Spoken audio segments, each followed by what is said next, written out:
Reverse procrastination is probably one of the best ways to get so addicted to drawing, it'll become one of the most fun things in your life. This is because just by following the 3 reverse phases that I'm about to talk about in this video, you're gonna use your disadvantage, that is procrastination, as a tool to use to your advantage to make drawing so fun it'd actually be hard to even stop. By the way, I'm Matt. I drew a whole 80 pages fully illustrated fantasy art book in only 3 months, and procrastination was never a problem. And I'm a procrastinator, bro, trust me when I say that. So let's start with phase 1. Reverse the friction. This phase is aimed to make you start in the first place. Now, the first tip of the first phase is the 1% rule. This rule implies that if you get 1% better every single day, after 100 days, you're gonna get 100% better than what you're now. How does this translate into drawing? If every day you set yourself the goal to study 20 muscles, for example, or to study 10 landscapes in perspective. Now, maybe the first day you're gonna do it, the second day you're gonna do it even if you don't feel like it,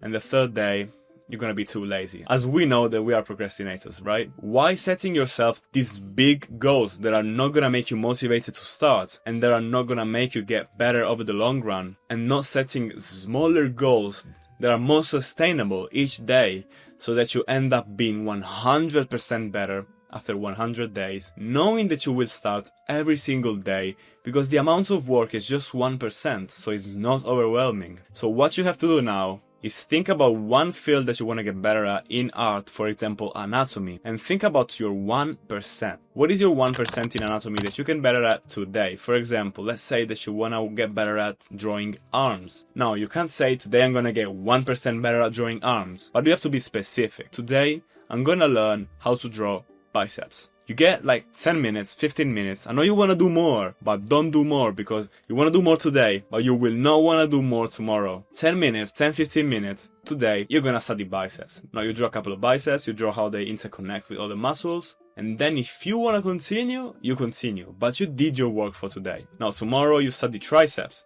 and then you study shoulders, and then you study forearms. Now, to start with even more motivation, we get to the second tip, that is the zero friction setup. Now, if you're already procrastinating and you don't want to draw, you look over at your desk and it's all messy, you don't even know where your art tools are, your sketchbook is the other side of the room, covered up by a pile of other books. Do you think you're gonna stop scrolling and start drawing? Probably not, bro. What you have to do is to make a setup that makes you wanna start in the first place. Now, the third tip of this first phase is what I like to call the password warm-up. Now, why do I call it password? Because password is the first thing that you do whenever you enter a website or an account that you have. So, whenever you start drawing, treat your first sketch as a password, as something that allows you to start, right? So, make it always the same. I usually draw like male faces because that is on my comfort zone, and this kind of gives me the permission to start, right? Because I remind myself, okay, I can draw, this is on my comfort zone, I'm good at it, and now that I remember that I'm good at drawing this, my brain gets into a positive mood and I can start drawing whatever I want to draw, right? So use this kind of password, like decide what you're gonna draw before each session,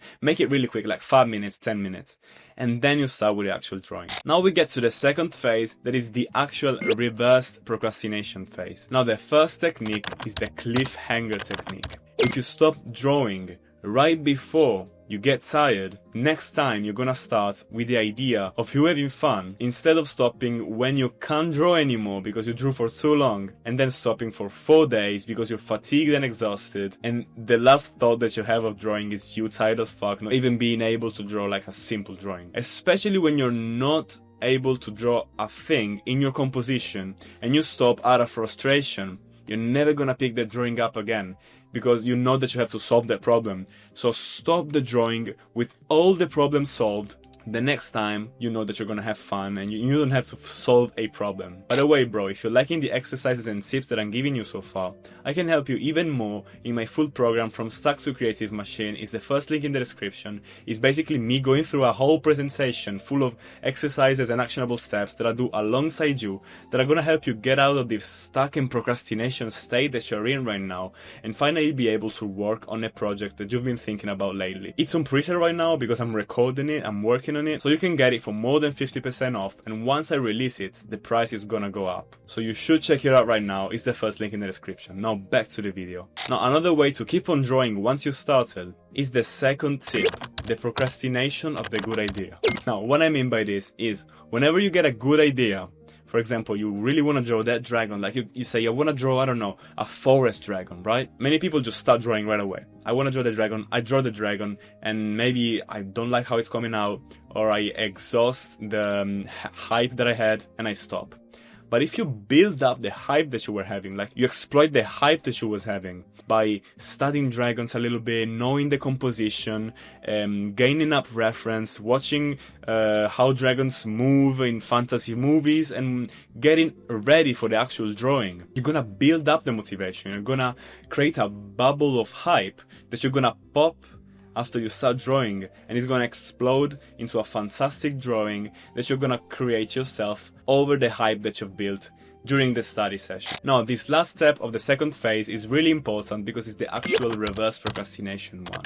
Now, it's kind of abstract and difficult, but if you can really relate with me, this is gonna be so much useful for you. Now, what you have to do is basically remember the feeling of procrastination that you have when you're procrastinating. So let's imagine that you're scrolling on your bed and you should draw, but you think, nah, I wanna scroll right now. Drawing is not even an option in that moment, okay? Now, that feeling is basically how your brain reacts to something that you don't want to do in that moment. But if we are able to translate that when we're drawing and we want to stop, it's going to be so much powerful. So let's switch the examples. We are drawing and we want to stop to scroll. We have to kind of induce our mind into the state of procrastination, but we're procrastinating stopping drawing this time. So we say, okay, I want to scroll right now, but no, I'm gonna draw and continue drawing instead of scrolling. So we induce ourselves in that procrastination loop, but in reverse.